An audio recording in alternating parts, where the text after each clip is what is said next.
Hello again. It's great to be able to come across your TV screens and see you all.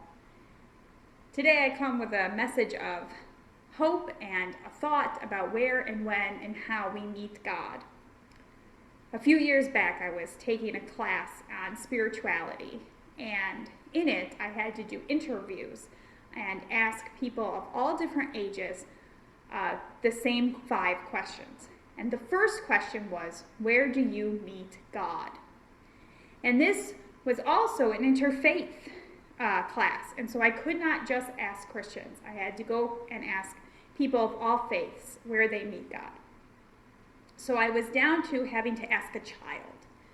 And in the class I was already familiar with many people, and I knew that they were asking teenagers.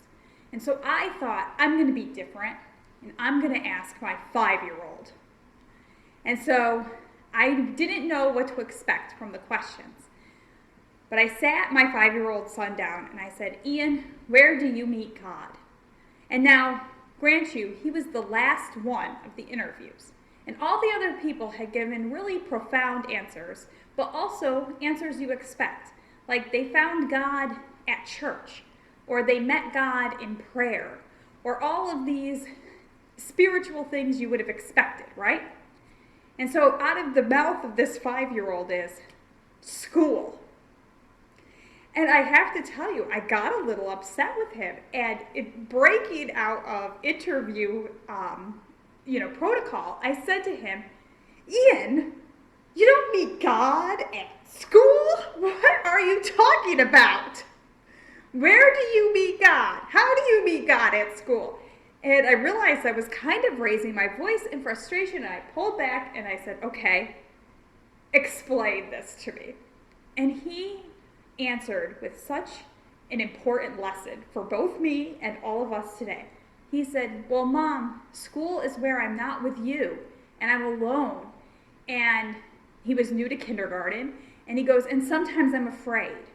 And so I find that I ask God to help me more in school than anywhere else. And I thought, wow, he's right. School for him that year was brand new. He had not been in daycare beforehand, so he was not he was always home. He had never been that long of a day without seeing a parent. And so in his fear, he found comfort in praying to God and finding God in school. And now, today, we are finding ourselves in very fearful situations. We're finding ourselves alone, more alone than we've probably ever been in our life. And his lesson is important to us. When we are feeling alone and afraid, we need to meet God.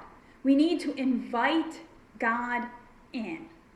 This little 5-year-old knew that when he was alone and frightened, he could pray to God and he would feel not alone anymore.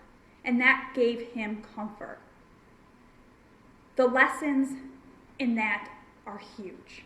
We all, in our moments of fear and our moments of isolation, can invite God in through prayer, and we are not alone.